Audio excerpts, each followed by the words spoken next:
Gente, boa noite a todos, né? Nós vamos começar aqui. Que bom que a gente conseguiu capturar a professora Ludmila, né?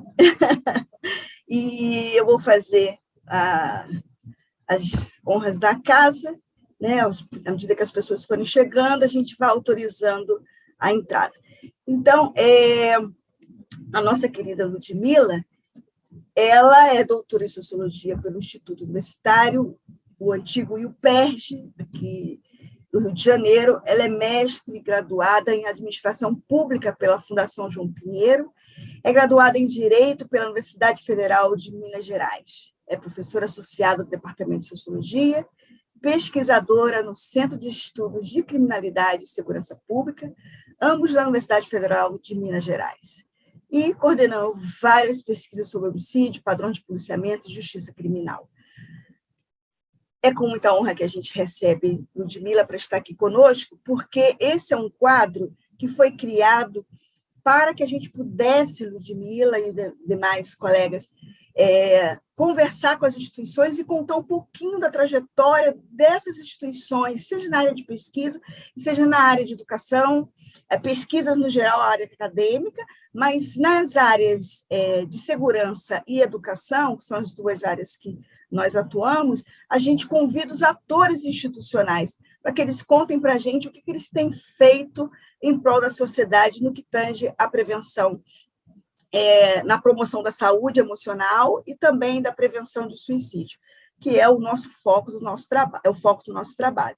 Então, assim, ter você aqui, Ludmila, para a gente há muito tempo, né, Mariana, que a gente vinha querendo convidar, mas a gente sabe que sua agenda é disputada, mas a gente falou bastante tempo antes, porque a gente queria, assim, o CRISP, ter um representante do CRISP e uma representante super novata, né?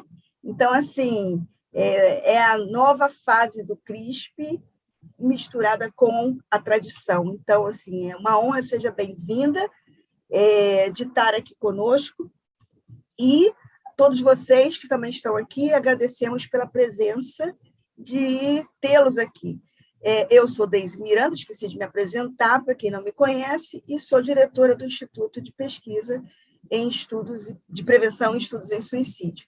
E a gente tem o objetivo de tê-los aqui para que a gente também possa promover um diálogo com as suas instituições, ou de outros eventos, como a gente tem conversa com o autor, quando ele produz um artigo, ou, se não, o ciclo de palestra, quando a gente convida os estudantes de pós-graduação para compartilhar suas teses de doutorado e mestrado também no nosso espaço. Então, Ludmila, mais uma vez, seja bem-vinda. Eu passo a palavra para minha parceira, colega aqui do IPES, Mariana da Fonte. Por favor, Mariana. Vamos. Boa noite a todos e a todas. Também quero agradecer a Ludmila. É um prazer tê-la aqui para conversar um pouquinho com a gente sobre o CRISP, né?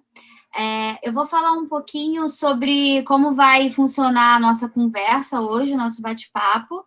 Vai acontecer em 3 blocos. Então, em um primeiro momento, a gente vai conversar um pouco sobre o processo de institucionalização do CRISP. Em seguida, nós vamos também debater um pouquinho sobre a agenda de pesquisa do CRISP. E, por último, nós vamos também falar sobre um trabalho atual que o CRISP vem desenvolvendo, né, em relação ao coronavírus e à violência doméstica. Então, Ludmila, a palavra é sua. Acho que, para começar, a gente tem curiosidade de saber como que a sua trajetória, né, se fundiu à trajetória do CRISP. Então, como é que aconteceu esse encontro? Bom, primeiro e antes de mais nada, eu queria agradecer imensamente o convite do IPES para poder fazer parte hoje dessa discussão. Eu acho que o Instituto de Pesquisa e Prevenção e Estudos sobre o Suicídio é uma das grandes contribuições, uma das grandes inovações que a gente viu aí acontecer nos últimos anos. Então, parabéns, Deise e colegas, pela criação do Instituto.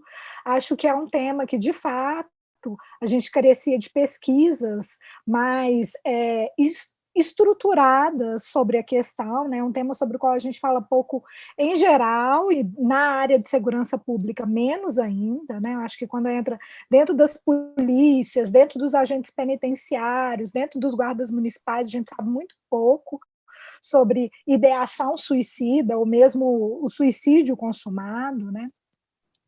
E acho que essa é uma temática que a gente ainda tem muito a aprender com vocês.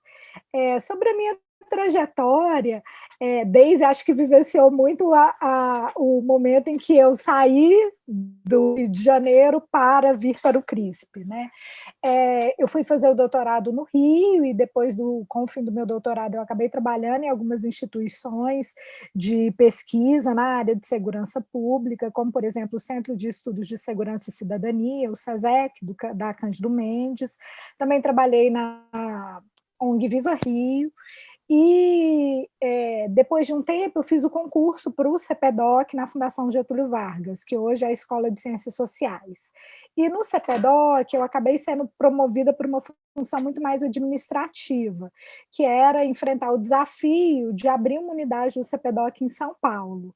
E apesar de eu ter gostado muito dessa atividade, foi quando eu também cheguei à conclusão que eu queria ser mais pesquisadora e menos administradora, né? Porque uma pessoa que vem de todas essas áreas, administração, direito, sociologia, as pessoas sempre olham e perguntam, mas afinal de contas, o que ela quer da vida?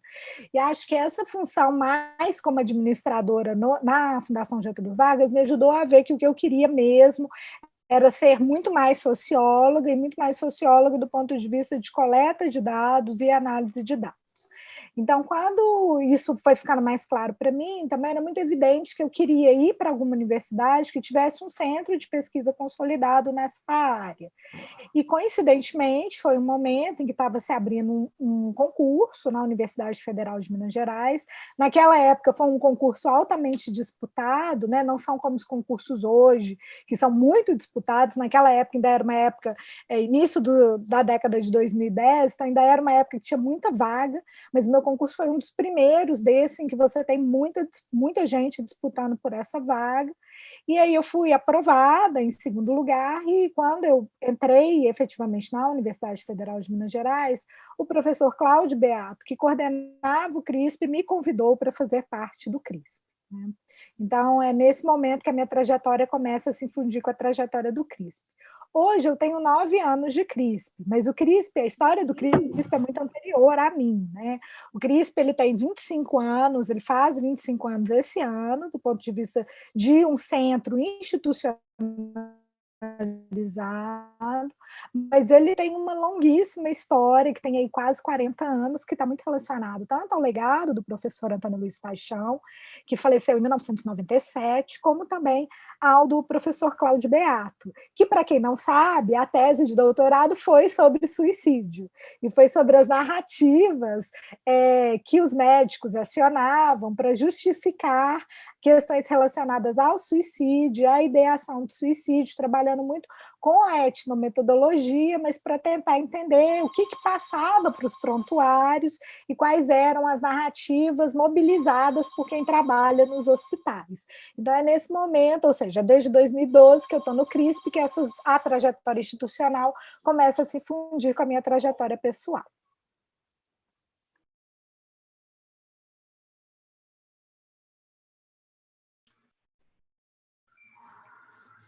Você está com áudio mutado, Deise. Exatamente.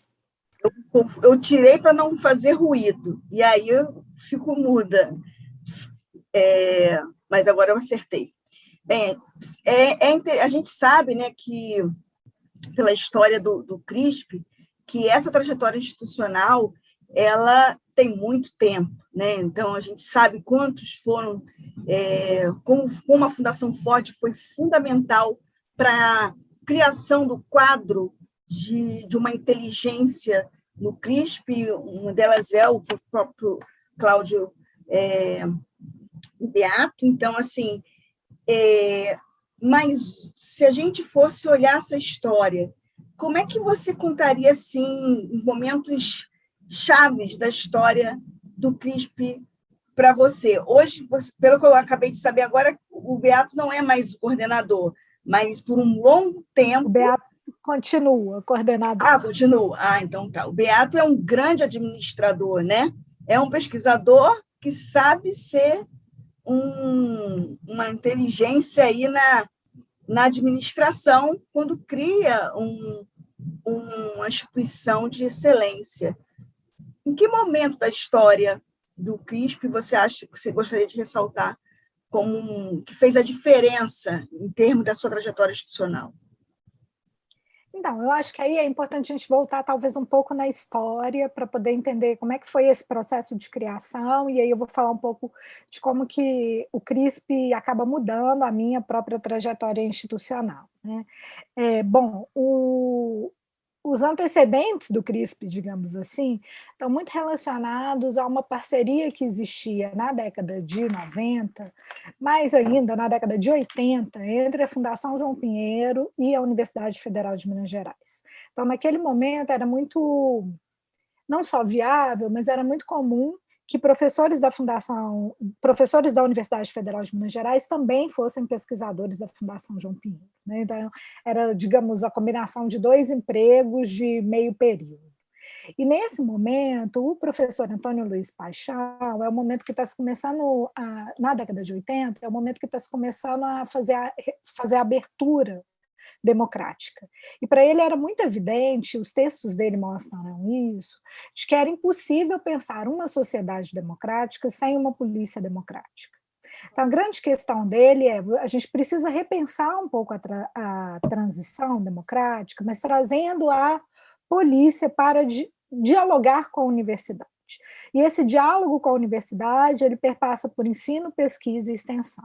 Então, no âmbito da década de 80 que são formulados os primeiros grandes projetos de pesquisa entre a Fundação, a Universidade Federal de Minas Gerais e a Polícia Militar do Estado de Minas Gerais, e muito voltados para entender o que é esse serviço de policiamento, como esse serviço de policiamento ele poderia ser democratizado a partir da formação policial, e o que poderia vingar do ponto de vista de uma parceria duradoura entre polícia e universidade. Então, nesse contexto, dentro da divisão um pouco das atividades, a Fundação João Pinheiro vai ficar com o processo de formação da polícia, então vai ser a primeira iniciativa de formação civil de uma polícia militar, então passa a ser obrigatório, especialmente para a progressão nas patentes de oficial, então para que capitães possam progredir a majores e depois para que majores e tenentes-coronéis possam progredir a coronéis, que esses policiais passem por cursos de especialização na Fundação João Pinheiro.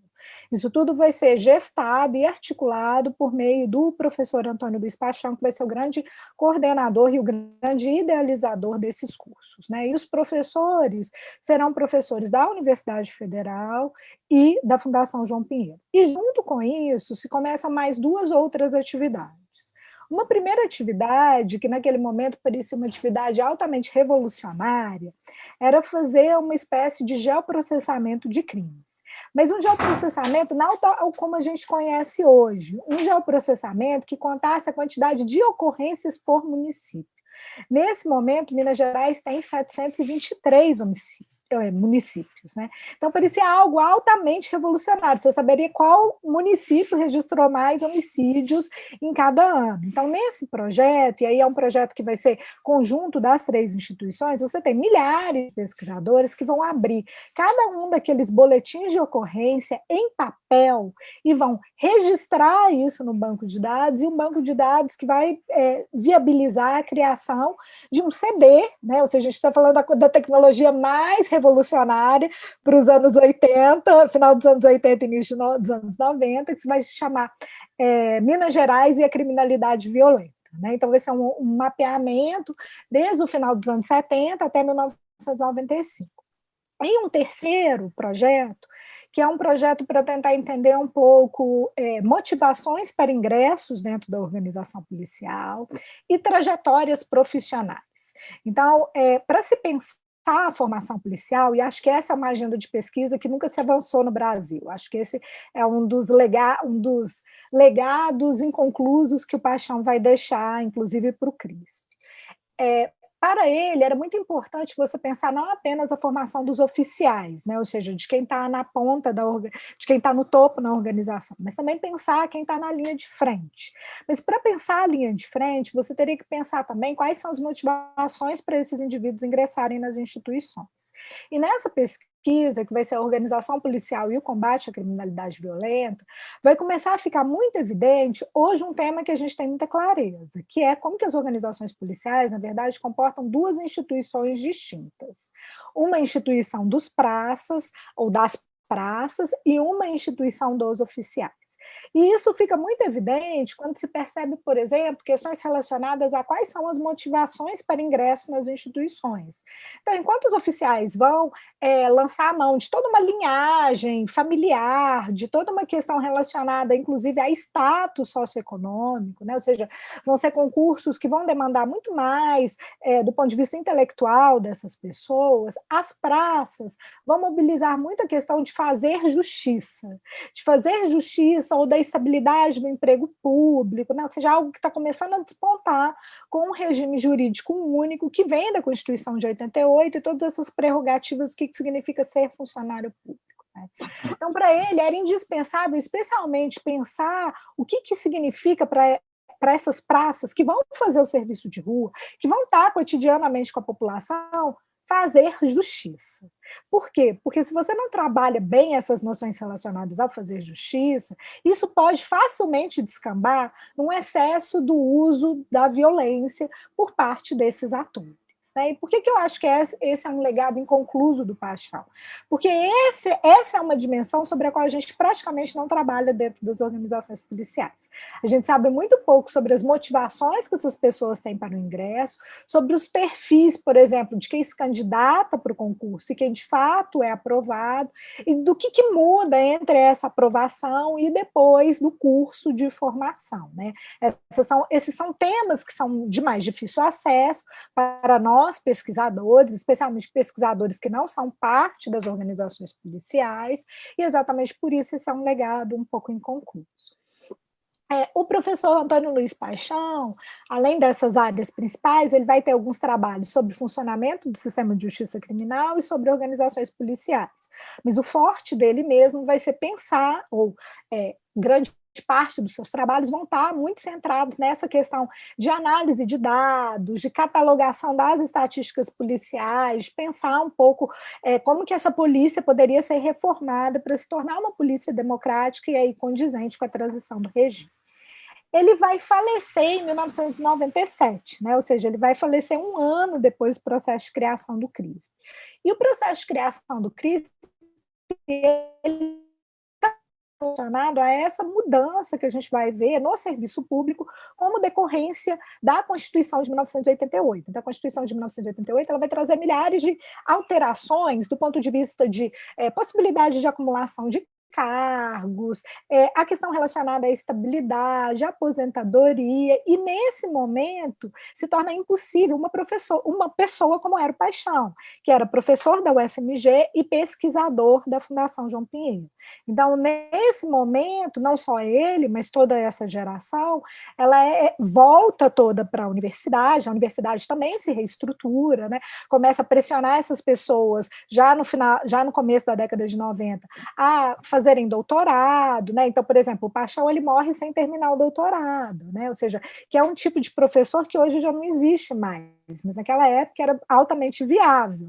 Mas a universidade começa a se reestruturar e é nesse momento, então, que nesse processo de institucionalização mesmo, inclusive de fechamento da universidade, a essas possibilidades de uma pessoa estar em dois lugares, que se começa a delimitar um pouco melhor quais seriam, então, as responsabilidades da Universidade Federal de Minas Gerais no âmbito desses projetos e quais seriam as responsabilidades da Fundação João Pinheiro e o que seria das duas. E nessa divisão, digamos assim, né, do espólio, trabalho, os cursos ficam com a fundação e a parte de pesquisa fica mais com o CRISP. E aí é nesse momento, já no final da década de 90, que se começa a colher os louros sobre o geoprocessamento. Então, o geoprocessamento, de fato, a primeira vez que se tem essa palavra na área de crime, isso vai nascer muito com essa pesquisa, que, como eu disse para vocês, hoje ela é risível, né? Como é que você faz geoprocessamento por município? As pessoas querem geoprocessamento por hora, rua, quarteirão, sei lá, prédio, unidades as menores possíveis, mas naquele momento era altamente revolucionário, então isso vai abrir uma nova agenda de pesquisa. Mas isso vai abrir também uma possibilidade de interlocução com o Estado.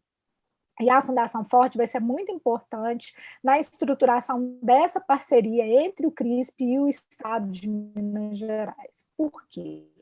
Porque era evidente que a universidade poderia fazer milhares de pesquisas sobre dinâmicas criminais, funcionamento das organizações policiais, e isso não ia reverberar em nenhum tipo de alteração, né, em nenhuma democratização, digamos assim, do serviço da segurança pública, se não existisse um canal de comunicação aberto entre a universidade e o Estado. Então, o que a Fundação Ford vai viabilizar, aí sim, no final da década de 90, início dos anos 2000, são dois canais, a abertura de dois canais de comunicação. Um primeiro canal, que vai ser esse canal que a gente fala que é o princípio de análise de inteligência, né? Ou seja, é a sistematização de dados que essas organizações produzem para que esses dados possam se transformar em informação. Então, é um momento em que você vai ensinar os policiais ideias básicas sobre banco de dados, geoprocessamento, como é que você extrai, por exemplo, dados de ocorrência, para que esses dados se transformem em um tipo de informação que possa ser utilizado no planejamento operacional. E um segundo canal de comunicação, que vai ser um canal muito relacionado à experimentação. E aí, nesse ponto, o Paixão já vai ter morrido, né, já vai ter falecido, e aí quem assume a dianteira desse processo, desse segundo canal, é o professor Cláudio Beato. E aí, o que o Cláudio vai estar pensando do ponto de vista dessa experimentação? Vão ser parcerias entre a universidade e o Estado para testar metodologias relacionadas à prevenção dos homicídios e também à gestão de informação. Então, por isso que precisava desse primeiro canal aberto, porque senão o segundo canal jamais seria viável. E aí, no âmbito desse segundo canal, vão ser pensados dois projetos. Um primeiro projeto, que vai ser um projeto piloto, baseado nessas estratégias de CISA-FIRE, que eram muito comuns já em Boston, Chicago, já se tinha um conhecimento muito acumulado nessas áreas, e vai se tentar pensar em um modelo brasileiro, né, e um modelo brasileiro de redução de homicídios. E isso vai acabar se transformando no Fica Vivo. Então, vão ser feitos milhares de diagnósticos sociais para tentar entender qual poderia ser uma área viável do ponto de vista desse projeto piloto. No começo, a Rede Globo vai bancar uma parte desse projeto, né? Ou seja, a Fundação Ford vai bancar toda essa parte de conhecimento, tecnologia, mas, de fato, para se construir a unidade, para se contratar profissionais, é preciso muito mais recursos do que a Fundação Ford vai aportar. E a polícia vai colaborar muito na figura, especialmente do seu comandante da época, que é o Coronel Severo, não só trazendo, digamos, policiais para o projeto, mas quase criando uma unidade que seria treinada dentro da lógica do que seria esse programa de redução de homicídios. E um programa de redução de homicídios que tenta não criminalizar quem está no tráfico, ou seja, um programa de redução é um policiamento comunitário, mas é um policiamento comunitário que tenta ser mais inteligente. Então, ao invés de ficar muito preocupado com essas métricas tradicionalmente mobilizadas pela polícia, que são prisões, apreensões, é um policiamento comunitário que vai estar muito preocupado em impedir e identificar quem são as pessoas que matam muitas outras ali, e aí sim, prender esse sujeito, mas não sair distribuindo a prisão aleatoriamente, né? Trabalhando muito mais para a proteção desses sujeitos. E um outro projeto que vai ser desenvolvido, então esse vai ser um. O segundo projeto vai começar com o chamado Polícia por Resultados, né? E também vai ser mobilizado a partir de estratégias que tinham se mostrado muito exitosas na década de 90 nos Estados Unidos. Aí vocês podem me perguntar, mas por que só os Estados Unidos, né? Primeiro, porque as viagens de estudo que foram financiadas para o professor Cláudio foram nos Estados Unidos.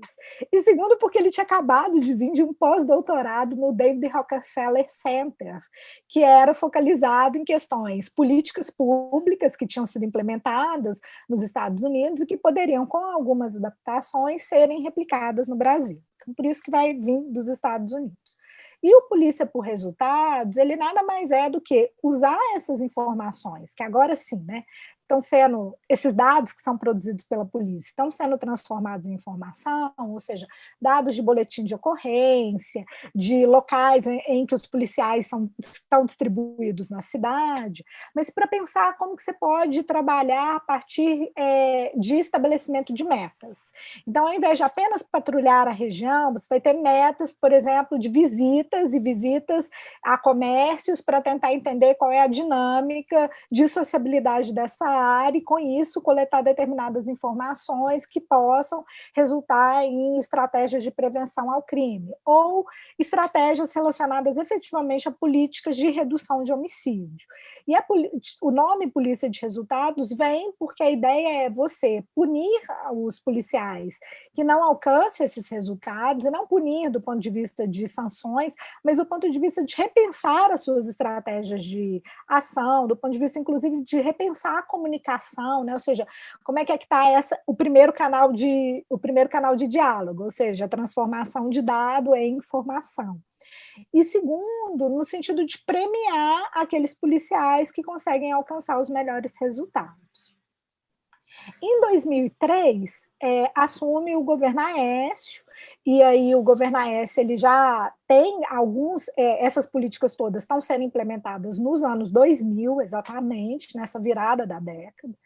E no primeiro governo Aécio, em 2003, já se tinha muita clareza que esses dois experimentos tinham sido capazes de gerar bons resultados, né? E aí é nesse momento que esses dois experimentos vão se transformar em políticas públicas, que vão ser o IGE, de resultados, mas aí para as duas organizações, né, para a Polícia Militar e Polícia Civil, dentro dessa lógica de cobrança de resultados, estabelecimento de metas, e o programa de redução e controle de homicídios vai se transformar no Fica Vivo, também aí sim vai ser um programa estatizado, né, e vai começar a ampliar para outras regiões da cidade de Belo Horizonte, para o estado de Minas Gerais. E aí, Deise me pergunta como é que isso se funde com a minha trajetória, né? Nesse período, do final dos anos 2000, eu estou terminando a minha graduação em administração pública. E para quem não sabe, a graduação em administração pública na Fundação João Pinheiro, ela tem uma enorme especificidade, porque o antigo vestibular, né, porque a pessoa é velha, ela é da época do vestibular, ele tem valor de concurso público. Então, todas as pessoas que terminam a graduação em administração pública, elas assinam um termo de responsabilidade, no qual elas se comprometem a trabalhar um tempo como administradores públicos. E eu vou estar trabalhando como administradora pública nesses anos 2000, em que você vai ter uma série de experimentações. Eu não vou estar trabalhando nessas áreas, né? Eu vou ser estagiária do projeto da criminalidade violenta na Fundação João Pinheiro, eu vou trabalhar muito mais na questão relacionada ao sistema prisional, né? É um momento em que a gente está começando a coletar dados sobre o sistema prisional, é um momento em que Minas Gerais tem muitas pessoas privadas de liberdade nas mãos da polícia. Apenas para vocês terem uma ideia, a gente tinha 70% da população prisional dentro de delegacias e só 30% dentro do sistema prisional.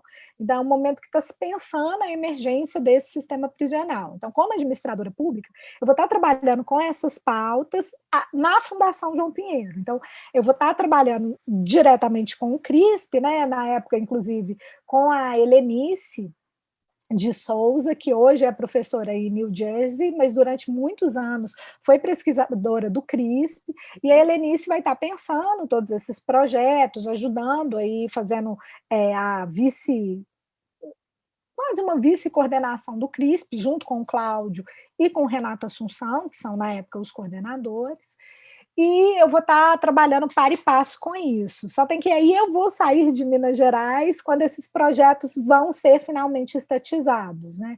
Eu vou para o Rio em 2004, e aí vou fazer meu doutorado e vou trabalhar em outros temas, e quando eu volto do CRISP, eu volto para trabalhar numa linha de pesquisa, que era uma linha de pesquisa que tinha sido revitalizada pela professora Joana Vargas alguns anos antes de eu chegar, que é a linha sobre administração da justiça criminal, e retomar o que era, né, a minha pauta lá no comecinho, quando o CRISP está sendo montado, mas pela Fundação João Pinheiro, que é o sistema prisional. Então, hoje, dentro do CRISP, eu coordeno as pesquisas relacionadas à administração da justiça criminal, a tentar entender quais são os desdobramentos dentro das polícias, do Ministério Público, do Judiciário e da Defensoria, para cada tipo de crime que é registrado, e também como que se dá os processos de encarceramento e quais são as questões cadentes hoje dentro do sistema penitenciário aqui em Minas Gerais.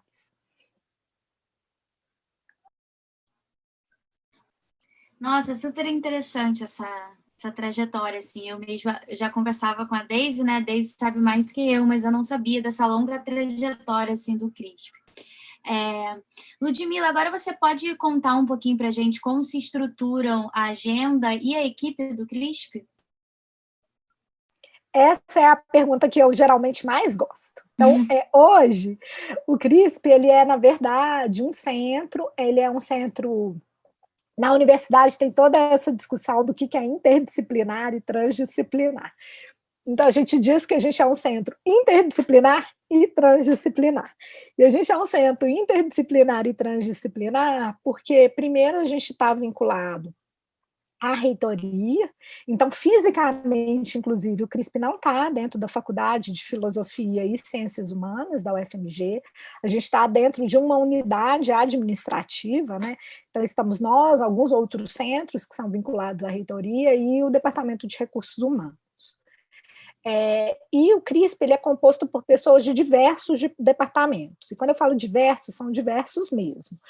Tem gente da estatística, tem gente da psicologia, gente, obviamente, da sociologia, gente do direito, gente da medicina, e a medicina, inclusive, tem uma colaboração bem importante com o CRISP, né?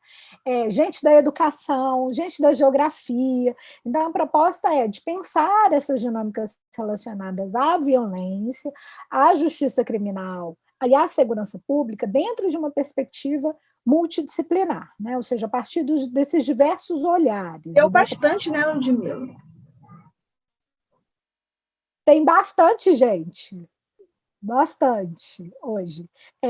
E tem bastante gente também em razão de alguns projetos que a gente tem. Então, quais são as nossas principais pautas? Essas pautas que estão na origem do CRISP, ou seja, e aí quando eu estou falando da origem, estou falando muito de organização, base de dados, análise criminal e formação de recursos humanos para as organizações do sistema de justiça criminal, são pautas que permanecem até hoje. Então, hoje, a gente tem uma certa dificuldade de diálogo com o governo do Estado, não é um diálogo tão simples como parece. É muito difícil obter dados e ter acesso a informações. Mas até o governo passado, a gente, inclusive, tinha um canal mais aberto, e a gente trabalhava muito com análises de dados, e análise de dados dentro dessa história mesmo que eu contei para vocês, ou seja, de tentar entender onde acontecem mais casos, né? Então, vou dar o exemplo de um trabalho que Braulio e eu terminamos no ano passado, né? Que era um trabalho para tentar entender revitimização por violência doméstica a partir dos dados da polícia. Então, é tentar entender quantas vezes o mesmo casal, né, aciona a polícia em razão de disputas no âmbito doméstico, ou quantas vezes a mulher aciona a polícia e qual que é a chance de, a partir de um número X de vezes, que eu já conto para vocês, a partir da 7ª vez, isso incrementa a chance dela ser morta por esse indivíduo. né? Então, isso tudo era viável a partir desses dados e dessa interligação com a secretaria. E quem fazia muito essa agenda, quem ainda faz muito essa agenda, é o professor Braulio, que entrou comigo nesse mesmo concurso, em 2012, e trabalha muito com a questão relacionada à distribuição de crimes no espaço urbano. Então, ele tem vários trabalhos sobre, por exemplo, como que registro de homicídio está muito correlacionado com registro de tráfico de drogas, esse trabalho que eu estou citando da violência doméstica, né? Então, é toda essa questão relacionada a como é que esses dados que são produzidos pela polícia podem se transformar em informação, e informação que pode guiar políticas públicas. Então, isso continua, digamos, no nosso DNA. Além disso, a gente tem áreas que são muito importantes do ponto de vista aí de pesquisa, né? Uma delas é a questão das organizações do sistema de justiça criminal. Então, quem são essas pessoas, quem são as pessoas que trabalham nessas áreas, como policiais, como guardas municipais, como agentes prisionais, como promotores, como defensores, como juízes, o que eles fazem, como que eles percebem a sua profissão, dentro de uma lógica muito da sociologia das profissões. E essa é uma temática que todos nós trabalhamos. E aí, quando eu digo todos nós, estou dizendo professor Braulio, professora Andréia Silveira, que é a nossa vice-coordenadora, professor Cláudio, professor Frederico, e sempre com a ajuda dos demais colegas, né? E aí, especialmente o professor Marcos Prates, que é da estatística. Então, sempre tem algumas pessoas que colaboram mais nessa temática. E essa é uma temática muito, muito importante. E hoje a gente tem se especializado também em alguns temas que antes não faziam muito parte que ao longo da história do CRISP, foram temas que foram mais ou menos importantes, a depender da quantidade de recursos, mas que hoje a gente tem procurado um pouco dividir as atribuições para sempre ter alguém pesquisando, né? Então, tem um tema que é muito caro ao CRISP, que é a questão das políticas de prevenção à violência e a questão da saúde do trabalhador. E quem coordena essas agendas de pesquisa é a professora Andréia Silveira, que é da Faculdade de Medicina. A minha linha, que é o funcionamento do sistema de justiça criminal e um pouco prisões, e, além disso, tem uma parte relacionada ao sistema de justiça juvenil, que é trabalhada muito pelo professor Braulio, por outra professora Andréia, que é da psicologia, que é a Andréia Guerra, pelo professor Frederico e também pela professora Camila, que é da Faculdade de Direito. Então, são pesquisas que pensam muito, digamos, se eu estou pensando na questão da justiça criminal, né, pensando tanto e os processos de punição, eles também estão pensando a mesma questão, mas trabalhando com eles têm mais fontes de informação. Eles trabalham também com a questão relacionada à assistência social, então mobilizam uma série de outras instituições e outras organizações nessa área temática. Então, esses, digamos, são os nossos principais temas hoje. Além desses temas, tem algumas pautas, a gente tenta acompanhar um pouco o debate público, e tem uma outra questão que nos é muito cara, que é a formação de recursos humanos. E essa formação de recursos humanos, eu acho que ela merece um certo parênteses, porque durante muito tempo, o CRISP realizou cursos de especialização que eram destinados a profissionais de segurança pública. E esses cursos, eles foram financiados pela Fundação Ford, depois pelas polícias, pela secretaria e, nos últimos anos, pelo Ministério da Justiça. E desde 2016, se eu não estou enganada, a gente não tem nenhuma edição do curso em razão do fim desses financiamentos, e desde 2016 o Estado de Minas Gerais vive uma enorme crise financeira, tanto é que os salários dos funcionários estaduais, eles permanecem parcelados em 4 vezes desde então, né? Então, é de fato um grande problema de ajuste fiscal que vai permear aí o último governo e o governo atual. Então, pensando nisso, a gente hoje é parte de uma rede internacional, que é a rede Erasmus, que é uma rede financiada pela União Europeia, e que tem como objetivo, um dos objetivos dessa rede especificamente, é o fortalecimento do ensino e pesquisa na área de criminologia. e o fortalecimento pensado os atores, né, os operadores das instituições do sistema de justiça criminal. Então, como parte desse convênio, a gente está, inclusive isso perpassa o processo de reelaboração, de reestruturação do CRISP, né? Então, hoje a gente tem muito mais professores da UFMG colaborando e interligados no CRISP, também em razão do projeto Erasmus, que perpassa a realização dessas pesquisas e a criação desses cursos de formação, que, se tudo der certo, no próximo ano vamos oferecer aí não apenas para policiais, mas também para guardas municipais, agentes penitenciários, que são profissionais de segurança pública, que foram inseridos recentemente dentro dessa arena, né? Então, para a gente é muito importante também abrir esse diálogo e também abrir essa estratégia de formação.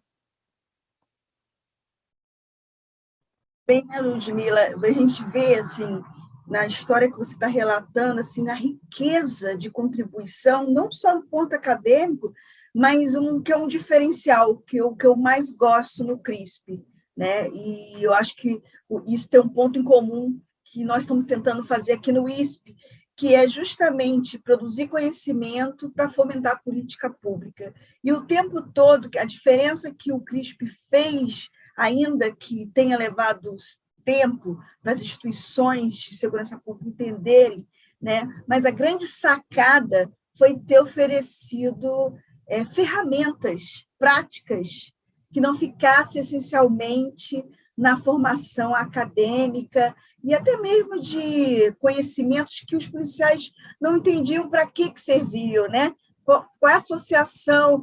Uma vez um policial me perguntou, professora, para que serve sociologia para policial? Para que serve esse trabalho? Eu não consigo ver relação. E é interessante, nesse mesmo momento, meu doutorado foi em Minas, né? Então, a minha pesquisa de doutorado foi em Minas, e uma das coisas mais legais que eu ouvi do próprio policial foi dizer dessa contribuição de que o CRISP ofereceu uma ferramenta. Foi aí que eles entenderam a importância do conhecimento científico aplicado ao trabalho deles. Então, assim, tudo que você relatou só confirma, né? Eu ia perguntar para você o que você acha disso, mas você mesmo já trouxe na sua narrativa o orgulho que você tem de ter feito parte dessa história, né, Ludmila? Porque mesmo você estando no Rio, enquanto esse processo estava se estruturando, você estava acompanhando, né? Então, isso é muito legal.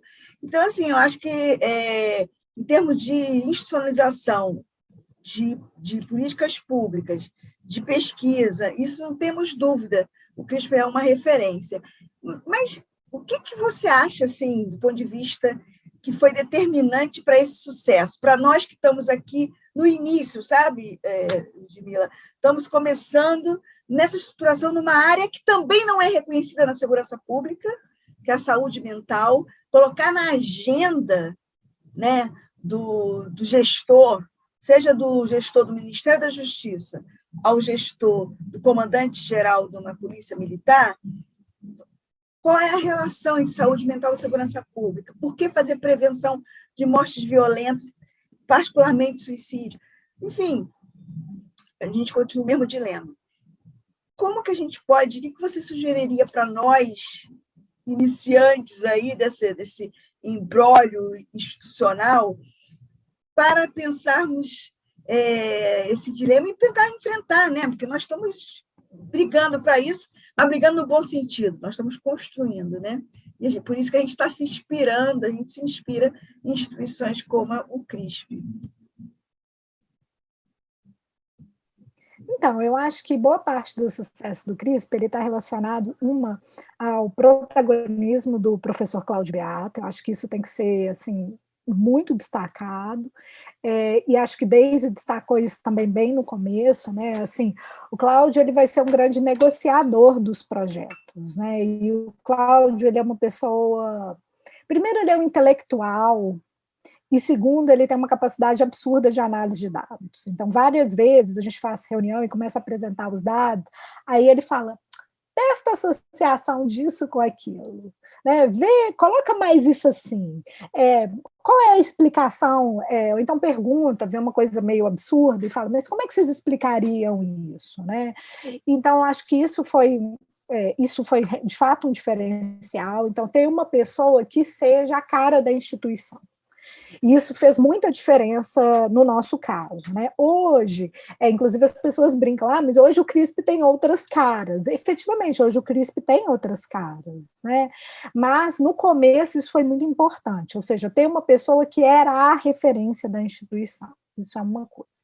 A segunda coisa, que aí eu vou dizer muito, inclusive, da minha experiência, né? Como parte, quando eu comecei mesmo no CRISP como professora. O Cláudio ele sempre brincava assim, se essa pesquisa não tiver nenhuma utilidade para ninguém, então a gente não faz. Pode ser o dinheiro que for, mas isso a gente não faz. Então, era sempre de pensar assim, quando a gente ia, inclusive projeto CNPq, projetos FAPEMIG, ou seja, de instituições que não estão preocupadas do ponto de vista se isso vai ter desdobramento em termos de políticas públicas. Hoje até estão, mas naquela época não estavam tanto. O que o Cláudio sempre dizia a única forma da gente conseguir fazer com que essas instituições apoiem o nosso trabalho, mostrando para elas o que elas vão ganhar com isso. Ou seja, mostrar que a pesquisa tem algum tipo de utilidade. Então, vou dar o meu exemplo concreto, né? Quando começaram as audiências de custódia, o IDDD, que é o Instituto de Defesa do Direito de Defesa, nos procurou fazendo uma proposta indecorosa, do tipo, está começando as audiências de custódia, vocês não querem entrar numa parceria para a gente monitorar as audiências de custódia? E a gente, claro, olha, mas é pro bono, não tem um centavo, não tem nada envolvido, vocês vão ter que se desdobrar para conseguir fazer esse monitoramento. E aí, eu, obviamente, achei a ideia maravilhosa, fui lá e fui negociar com o Tribunal de Justiça. E eu me lembro do juiz corregedor, que era o responsável por autorizar, ele me perguntar, mas o que eu vou ganhar com isso? Eu falei, olha, você vai saber quantas pessoas são liberadas da audiência, qual é o perfil dessas pessoas, quantas pessoas receberam a prisão preventiva, quais são as características que estão mais ou menos associadas à prisão preventiva, o que as pessoas pensam sobre a audiência de custódia, tipo, se elas acham que isso vai para frente, se isso não vai, né? Quem trabalha ali na audiência de custódia, no começo aqui em Belo Horizonte, não foi operador fixo, era um pouco um rodízio, isso demorou um pouco a ser azeitado, um pouco, 2 meses, mas demorou um pouco. Então, a gente mostrar para ele, assim, olha, a gente pode transformar dimensões que vocês sequer prestam atenção no cotidiano da sua atividade em uma informação que pode ser utilizada do ponto de vista administrativo. E isso faz uma grande diferença. Então, voltando lá no projeto do professor Paixão, lá na década de 80, quando ele dizia, negociando com a polícia, que se ele descobrisse quais eram os municípios que concentravam mais homicídios, você podia ter um critério mais racional de distribuição do policiamento no estado de Minas Gerais, porque você pode ter muitos municípios, tem muitos policiais, e enquanto você tem poucos homicídios que tem muitos homicídios, nem poucos policiais. Então, você precisa de mostrar como que esse dado que você vai produzir pode ser usado do ponto de vista de informação, né? Então, acho que hoje, entrando aí na área de saúde, essa, de fato, não é a minha especialidade, acho que a Andréia seria uma pessoa muito mais apropriada para dizer sobre isso, mas do que a gente conversa, dos projetos em comum, especialmente na área de saúde, tem todo esse convencimento sobre a questão das licenças. Então, um dos projetos que a Andréia tem hoje é sobre efeitos do serviço como agente penitenciário na saúde desses profissionais. Então, é do ponto de vista de tentar entender um pouco como que esse trabalho encarcerado, ele produz ou não um sentimento de prisionização que vai afetar não apenas esses agentes penitenciários, mas também as suas famílias. E na medida em que afeta esses agentes penitenciários e essas famílias, isso produz absenteísmo, isso produz licenças médicas, e você entendendo esse processo, você pode, então, desenvolver políticas de prevenção a esse tipo de problema, né? Então, esse é um dos projetos que ela está coordenando agora, e esse projeto é um projeto que tem financiamento do CNPq, mas se a gente for pensar, ele é totalmente voltado para políticas públicas estatais, né? E especialmente no caso de Minas Gerais, essa é uma categoria de suma importância. Hoje a gente tem mais agentes penitenciários do que policiais civis, por exemplo. Né? Minas Gerais tem a segunda maior população prisional do país. A gente tem 23% dos municípios do estado com unidades penitenciárias. Então, muitas vezes a pessoa faz concurso para uma cidade e acaba indo trabalhar em outra, porque é na outra que tem mais demanda para agente penitenciário. Então, você tem uma série de questões aí que, obviamente, interferem na saúde. Então, essas seriam as minhas duas questões. Assim. E uma terceira, que aí é uma terceira que uma das coisas que o Cláudio sempre discute, né, e eu acho que isso vai ficando mais evidente para a gente, é se preparar também, formar as novas gerações. Então, é uma coisa de, se no começo é importante esse personalismo, com o passar da história da instituição, você precisa garantir que você não dependa apenas dessa pessoa. Então, é quase assim, se cai um avião e morre metade do CRISP, o CRISP pode continuar? Pode, porque hoje tem muita gente, você tem vários pesquisadores em formação que estão ali envolvidos, né? Você tem mestrandos, você tem doutorandos, e você também tem gente do corpo funcional da universidade. Então, essa preocupação em qual é o legado e como é que se vai passar esse legado, ela é muito importante. E isso também faz parte da história do CRISP. Porque quando o CRISP está sendo fundado, o Paixão tem um ataque do coração e morre. Né? Ou seja, é uma coisa totalmente imprevisível, né? Ou seja, não estava doente, não tinha um câncer, a gente não está falando de uma doença pela qual você espera, né, que a pessoa vai falecer num futuro próximo. É uma coisa inesperada, e talvez se ele não tivesse pensado no legado e preparado tão bem o Beato, hoje a gente não teria o CRISP. E agora a preocupação é essa, ou seja, de preparar as próximas gerações e de continuar esse processo indefinidamente. Obrigada pelas dicas, Ludmila. Pode deixar, como gestora, eu vou ficar bem atenta. Mas, por enquanto, está muito no início. É muita luta, né?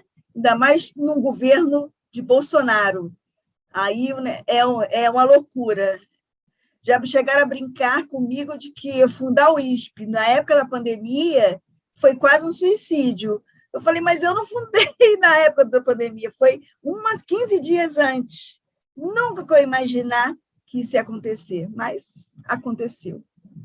A gente já está caminhando para o final, e depois de passar, se a professora Shirley aqui presente, Bruna também quiser fazer alguma pergunta, fique à vontade.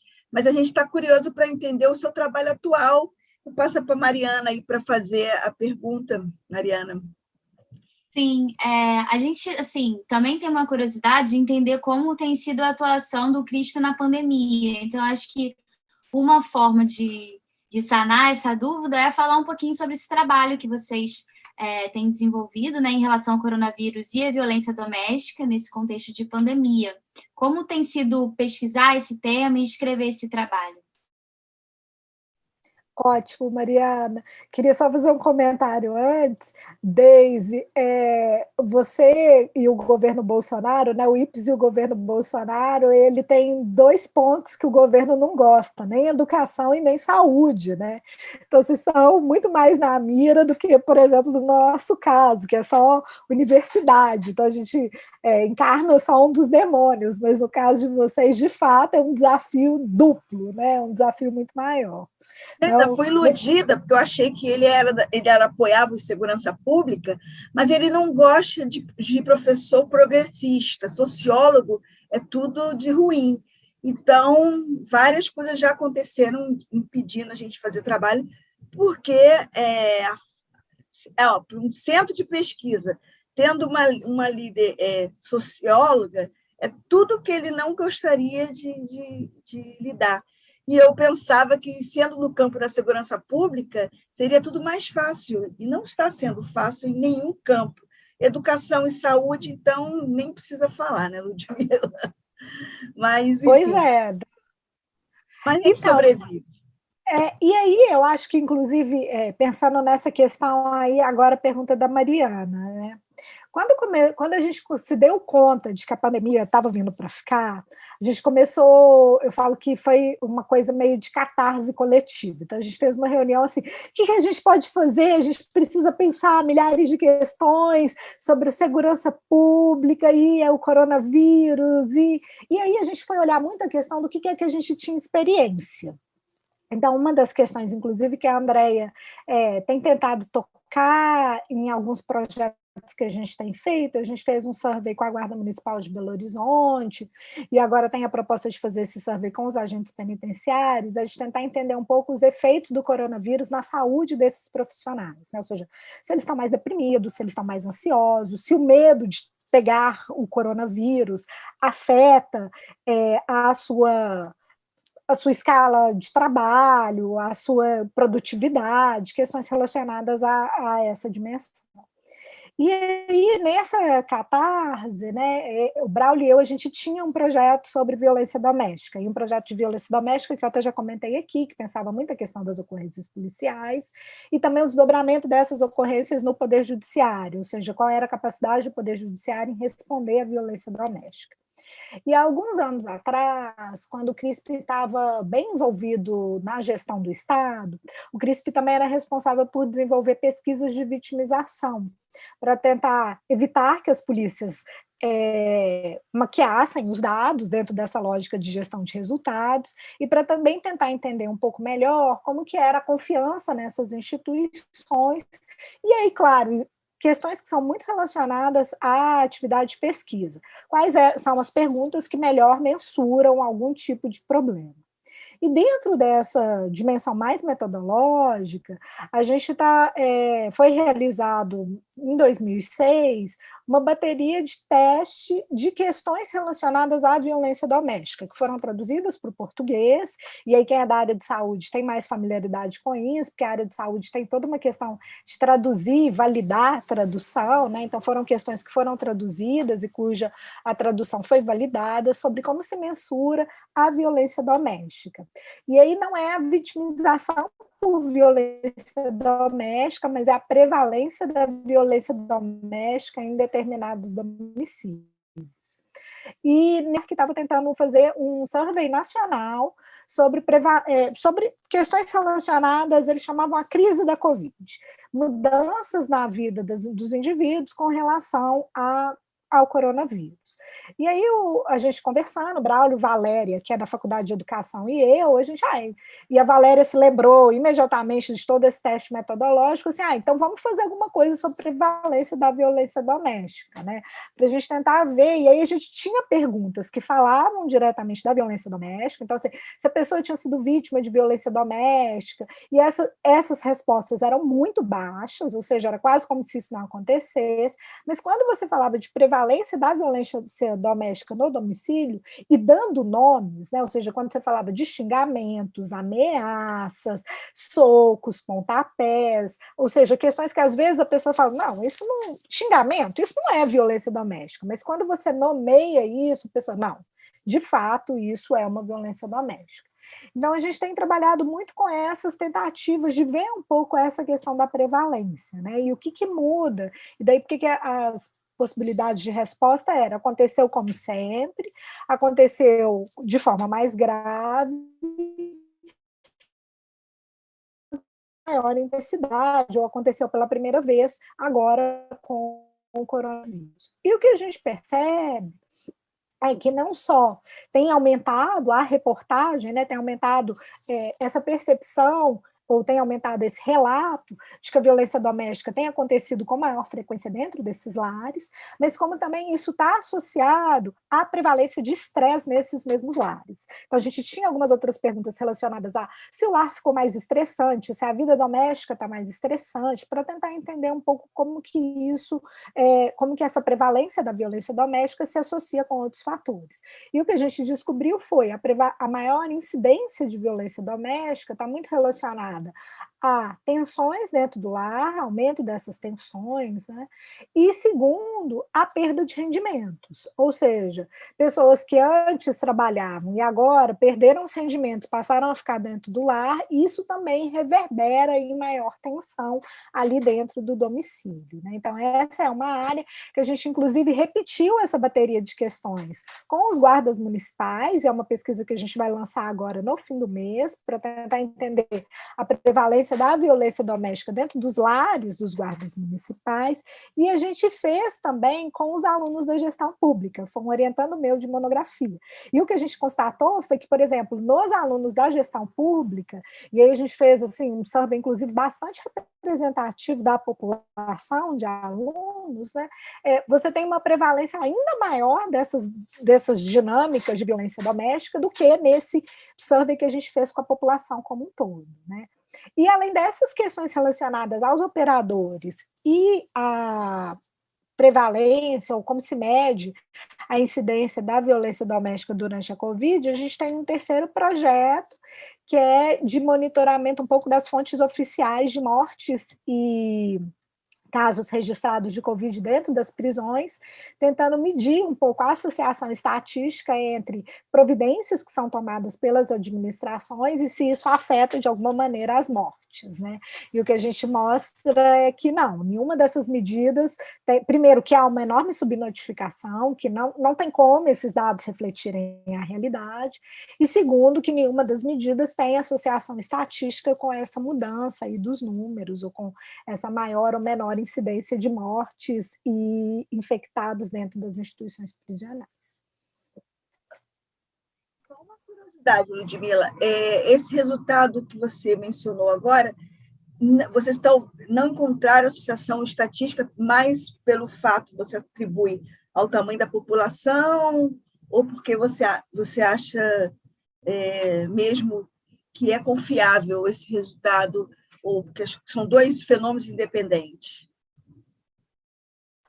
Olha, baseado em tudo que está sendo publicado sobre outros países do mundo, é porque essas medidas, de fato, elas não são... Primeiro, tem uma enorme subnotificação, quando a gente compara com qualquer outro país, e mesmo quando a gente compara, por exemplo, com os Estados Unidos, né, que tem certos problemas de notificação dessas mortes, e mesmo de casos infectados.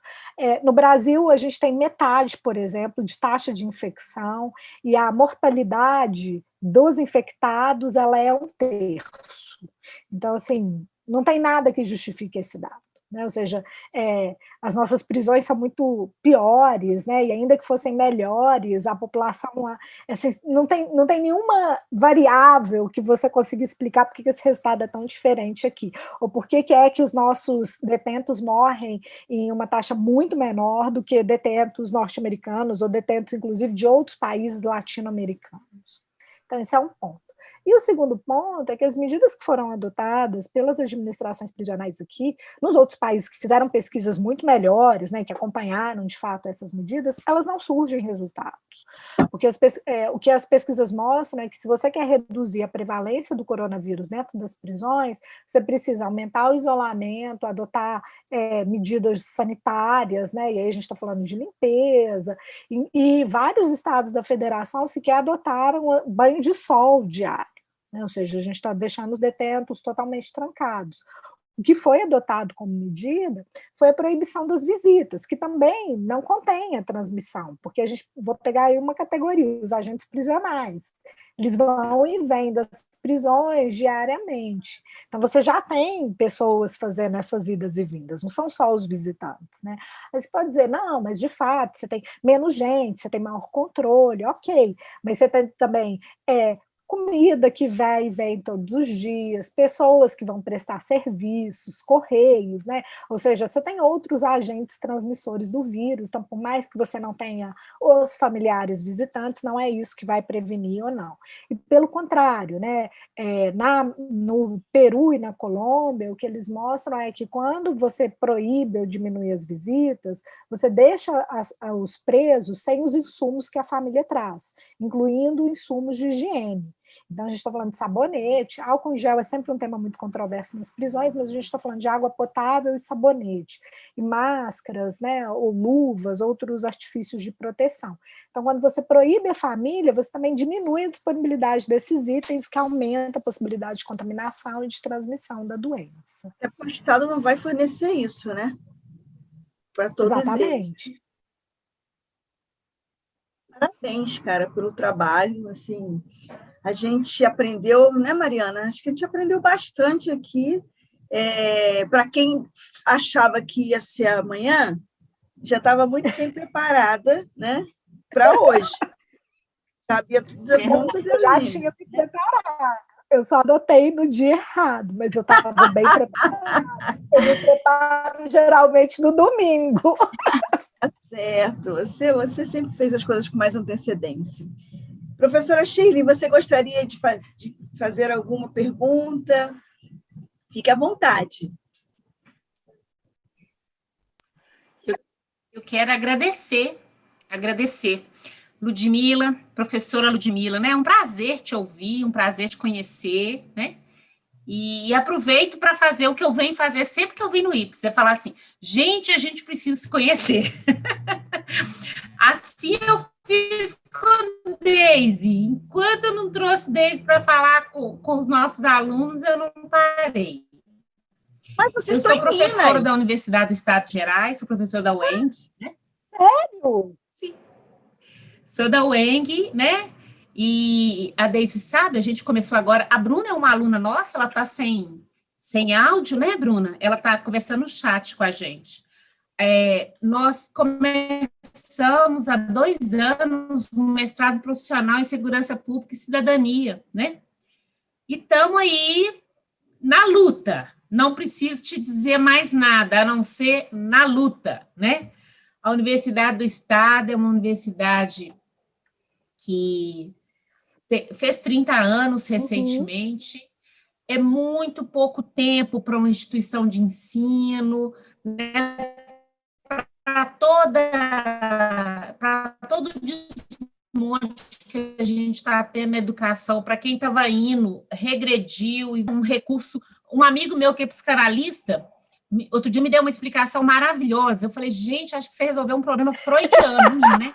Ele falou para mim que a gente patina na UENG, porque a universidade é do Estado. Se ela fosse estadual, ela já tinha deslanchado. Eu falei, perfeito, Boa, né? Porque realmente. todas as universidades são universidades estaduais.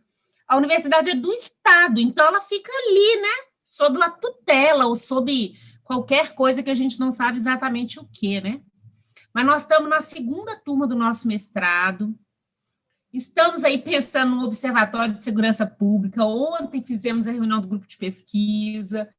Então, nós precisamos de pares, né? Nós precisamos estar entre os que é possível conversar, dialogar, né, Deise? Como diria Guimarães Rosa, é junto dos bons que a gente fica melhor, não é isso? Então, que maravilha, né? Ter vocês aqui. Ou isso é fato, ou isso é um boato muito bem contado e que um tanto de gente fala e eu estou repetindo, né? Que isso é do Guimarães Rosa. Mas meu nome é Cirlei, né? Hoje eu tenho 5 orientandos. Eu tenho orientando discutindo a questão das APACs, eu tenho orientando discutindo o menor que não tem mais a privação de liberdade, mas o menor em regime semiaberto. Eu tenho uma investigadora, psicóloga da Delegacia de Mulheres, que está discutindo feminicídio. Eu tenho uma que veio da administração e quer discutir a integração dos sistemas de segurança pública, né?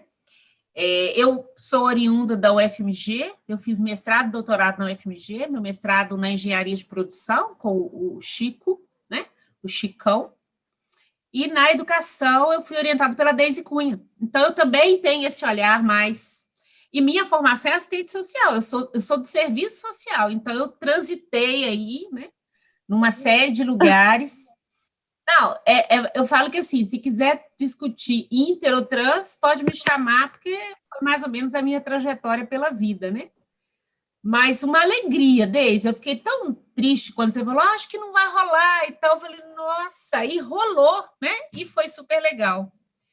Ludmila, Não, eu faremos tive que descobrir a contato, precisamos de... Shirley, eu sempre quis conhecer um professor desse mestrado, sabe por quê? Eu recebo muita demanda, assim, inclusive de alunos. Professor, esse mestrado é bom? Quem que a senhora indica? E aí eu acabei conhecendo, ano passado, seu o processo seletivo de vocês, eu acompanhei em detalhes, porque vários me mandaram Você viu meu e-mail. nome? Eu estava coordenando Exatamente. ano passado. Exatamente. E aí, mas nunca tinha conseguido um contato. Até a Weng entrou em contato comigo para avaliação de PIBIC. E aí eu ainda mandei, eu falei, olha, eu gostaria muito de entrar em contato com a coordenação do mestrado profissional, e nunca me responderam. Que maravilha, que maravilha. Então, a Bruna está aqui, a Bruna é nossa aluna, a Bruna é da 2ª turma, né? A gente está agora, nosso mestrado tem apenas 15 vagas, gente, nós estamos realmente começando, né? Mas já estamos surpreendendo, porque a CAPES, a gente fez o nosso, quando a gente entrou com a proposta, a gente ofereceu 13 vagas, e a CAPES pediu que a gente aumentasse, então a gente fez 15, já pelo 2º processo seletivo. Então, nossa turma agora, nós temos no limite 30 alunos, né? Então, nós estamos, mas somos 11 professores, então, na verdade, a gente ainda está muito apertado, assim, né, Deise? A gente está passando um sufoco aí, né? Porque a gente tinha uma parceria com a Polícia Militar, e a Polícia Militar não renovou o acordo com a gente. E aí a gente passou um bom susto aí, e outras questões que um dia a gente conversa e eu te falo, né? E ainda temos esse governo, né? Que nós temos as esferas, nós temos um governo estadual e um governo federal, né? Porque a subnotificação, né, no estado de Minas é uma tentativa de dizer que é tudo eficiente, né, gente? Exatamente. É uma tentativa de vender, e na verdade, se a gente for buscar, né, essa pílula dourada, ela já vem há mais tempo, ela começa lá atrás com o choque de gestão. Exatamente, né? 2010. Que é autorreferenciado, né? Antes da gente não existia Estado, nós que criamos, nós inauguramos a vida, né? Antes disso não existia. Mas, enfim, eu sempre que eu venho aqui nesse IPS, eu fico muito feliz. Muito obrigada, Deise, muito obrigada. Obrigada a você, querida, companheira aí nossa. Só que a gente só se conhece, parece que se conhece há tanto tempo, mas porque a gente só faz online, né? E pelo que eu já vi, esse online vai ficar aí, veio para ficar. Porque a gente conheceu tanta gente boa com esse online, conseguimos expandir tanto o nosso trabalho com online, que essa é a melhor parte da pandemia. Essa é a melhor parte, tem razão. Essa é a parte boa. Foi a melhor parte. Bruna, você quer falar alguma coisinha? Ela está sem áudio. Vai conseguir? Ela trocou de fonte, não foi? Isso, eu estava no meu computador, e o computador não tem nem webcam e nem áudio. Bom, boa noite a todos. Agradecer mesmo pelo compartilhamento de informações. Assim, foi muito enriquecedor. Eu recebi aqui, estou de plantão, inclusive, até desculpa assim, pela forma, mas aí eu recebi no e-mail o encontro, eu falei assim, não vou perder, vou dar um jeito aqui, dar uma esparadinha no trabalho e vou participar, porque é um tema que não dá para a gente perder, né? Falar sobre o CRISP aqui em Minas Gerais ver muito bem a trajetória das instituições de segurança pública aqui no Estado.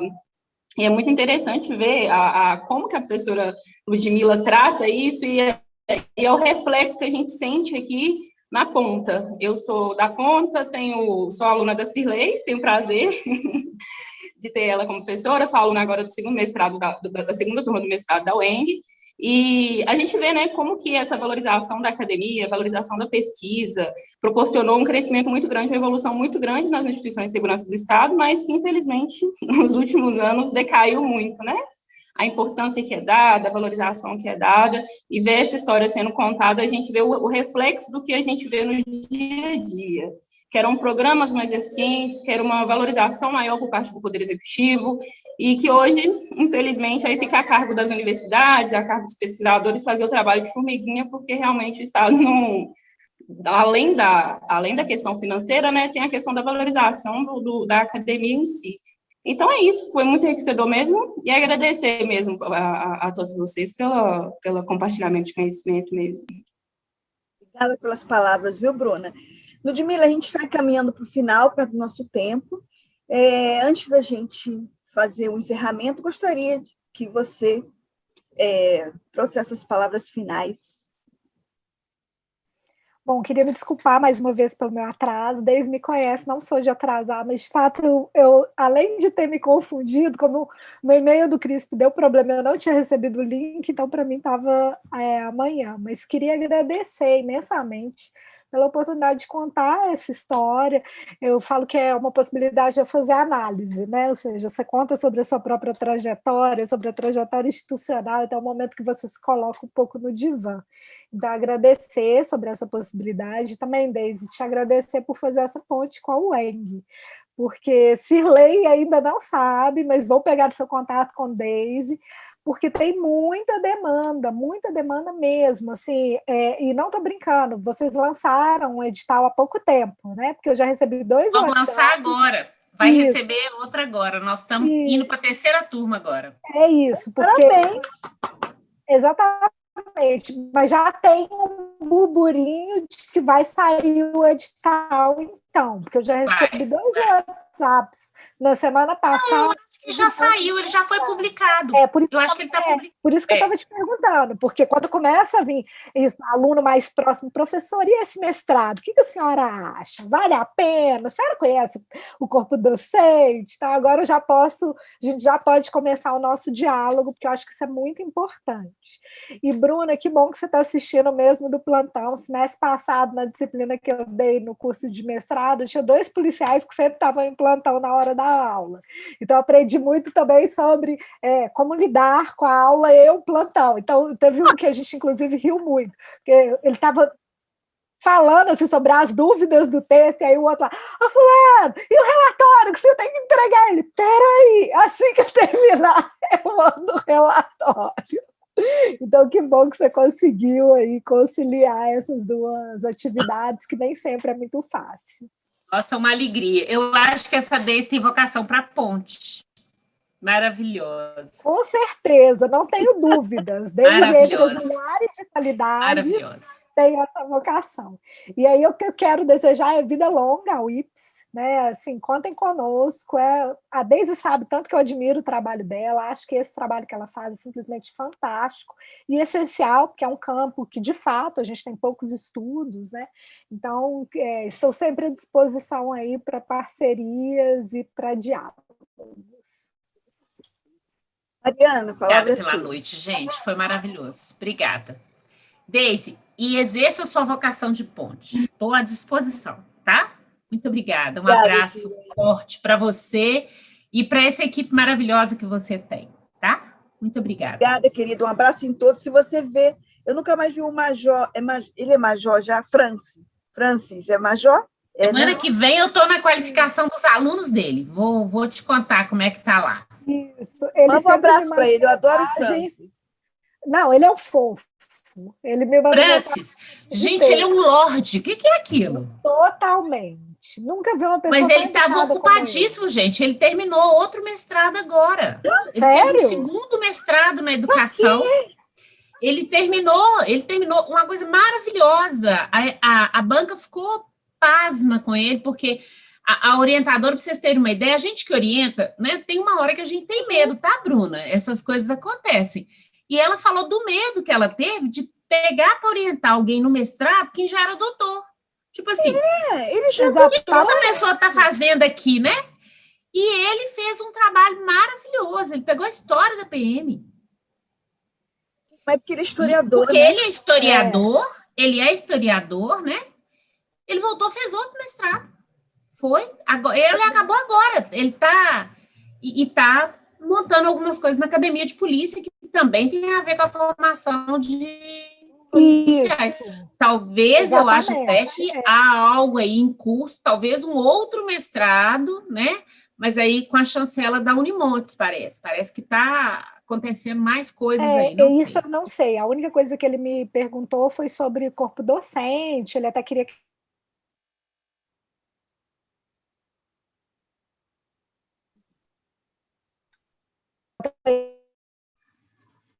disciplina eu realmente não posso assumir, porque a gente só assume em cursos que são da UFMG, infelizmente. Claro, Mas claro. mas Não fiquei cabe, super né? feliz de ver ele à frente desse processo. Exatamente. Ele Nós merece, estamos aí, né? e a plenos pulmões, viu? A Mariana vai encerrar A plenos formalmente, só para pulmões. poder Vamos que fechar, vamos fazer tudo que... está gravando, tá certo? Depois a gente divulga, para a gente poder ter novos convidados, entendeu?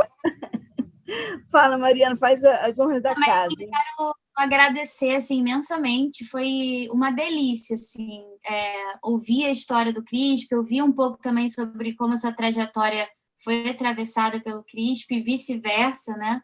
Foi uma contação de história mesmo, então foi leve e muito informativo, como a Bruna mencionou. Então, eu só quero agradecer, Ludmila, a sua generosidade por compartilhar tudo isso com a gente também, né? A audiência também da Bruna e da Shirley, e a parceria com a Deise é sempre muito enriquecedor, todos os eventos que o IPIS proporciona, então quero agradecer mesmo. E é isso. Nossa, Mariana, ela é coordenadora da área da biblioteca digital, porque é uma biblioteca que eu peguei todos os meus textos de doutorado, de pós-doc, desses negócios aí, que a gente vai fazendo na vida, e construí uma biblioteca digital para disponibilizar. Então, viu, Bruna, se você tiver algum colega que queira assuntos sobre morte violenta, segurança pública, saúde do trabalhador e suicídio, temos a biblioteca. Você pode botar aqui o link para...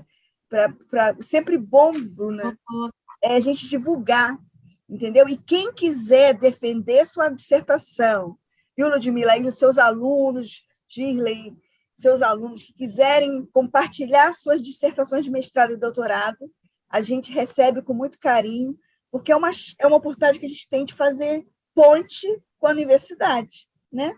Porque senão a gente fica isolado e a ideia não é essa, a ideia é estar junto, criar rede. É isso, gente. Uma boa noite para todos. Ludmila, parabéns mais uma vez. Para quem chegou de assim surpresa, você foi brilhante. Muito obrigada, tá? Boa noite a todos, gente. Obrigada, Mariana. Um beijo. Tchau, Um abraço para o Cláudio, tá? Obrigada, Deise, mais uma vez. Dou sim, dá um abraço para o Glaucio. Um abraço e um beijo para ele. Com certeza. Obrigada, querida. Um grande abraço. tchau. Boa noite, gente. Obrigada, viu? Gente, boa noite.